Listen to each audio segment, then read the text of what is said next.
Hi, I've done a bit of a switch from doing the electrics and I want to work on the outside of the house now, the big main doors for the outside of the house. I'm doing this as a very slow build, and it's occurred to me that all these pieces lying around, because I've got a big basement area as well, are now getting a bit damaged and warpy and all sorts of things happening to them, because they're just going to be lying around for years if I leave it till the end.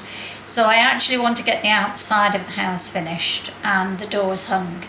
That will also protect the rooms when I'm working on them from dust and light, so it's probably the best way to go about it. Anyway, I thought I'd show you how to do Richard Stacey bricks, or at least how I do Richard Stacey bricks. I have to keep saying that.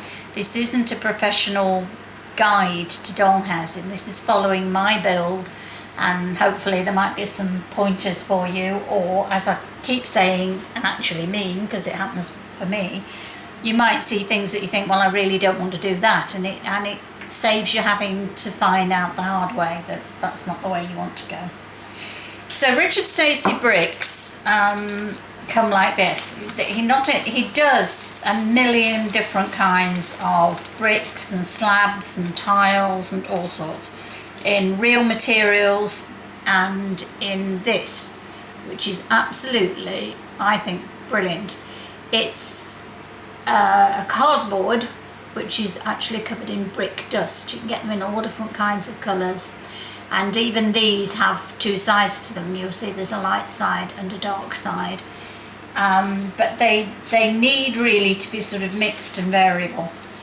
If you're looking here and you're seeing long ones and short ones, the reason why is that is a brick and a half, because what it does is wrap around an edge like that, so you look as though you have a full brick inside there. But I'm nowhere near putting the bricks on. I'm just showing you the bricks so that you know where we're going to go. Eventually, if you look at that on there, eventually the whole of this and an even bigger piece will be covered in those. So you can imagine it's something like 4,000 bricks to go on, which sounds absolutely ludicrous to somebody who hasn't done it. But I assure you, once you start, it bowls along quite nicely.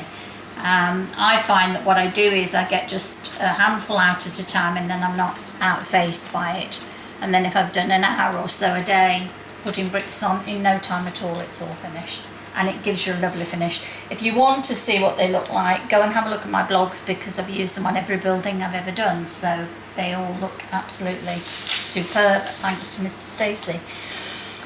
Alright, the way you go about it is this. You should paint both sides of your board around the same time. So you do whatever you're going to do with the inside. Now I can't finish that off properly because I have no idea what colour the rooms are going to be, or wallpapered or whatever. But you always could do with a primer. So stick a white base primer on that side.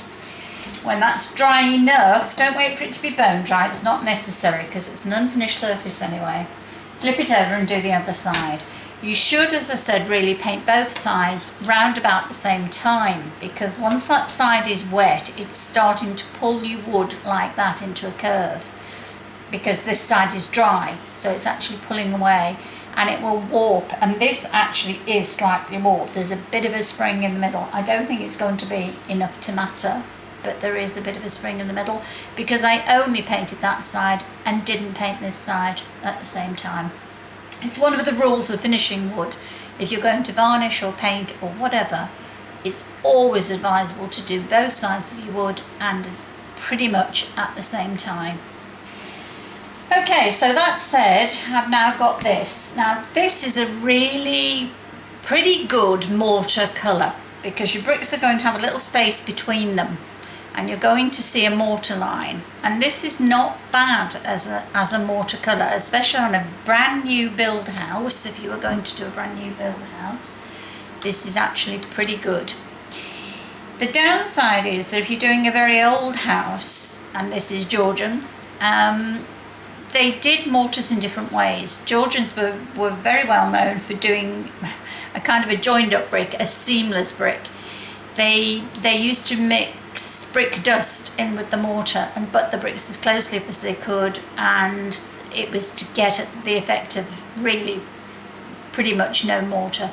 I'm not that fussed about doing that, but what I am fussed about is that if I leave it like this, because I did on the first build I did, or at least I started that way, you find that this colour is so smooth and even that when you lay all your bricks down, you end up with very nice neat stripes between all your bricks, which tend to show up, they tend to shout at you.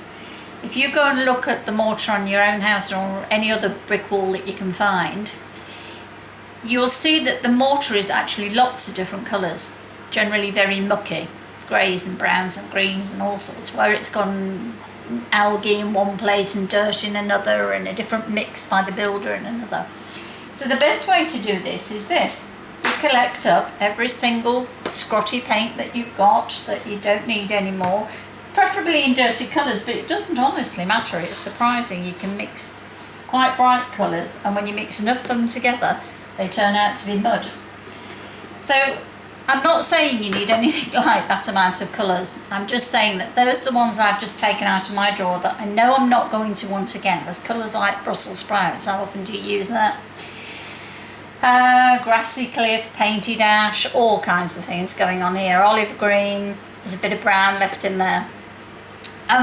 All I do is I mix up the first base of this colour, and of these colours. I get 2 or 3 of them where I've got quantity like those, and put 2 or 3 together and get myself a sort of grey muddy colour and do the whole board. Then what I do is I take a bit of that and I mix just another colour into it, just a single one. Mix that up. Then I take some sponges. It doesn't have to be sponges. A brush will do fine. I just happen to have a bag of sponges I bought somewhere. They're like makeup sponges. They're just a very fine sponge. So I've taken some of that base colour. I've added in another 1 or 2 colours just to change it to shade. And I stick it in a dish like this, little dish like this, in with the sponge and blob, blob, blob, blob, blob all over.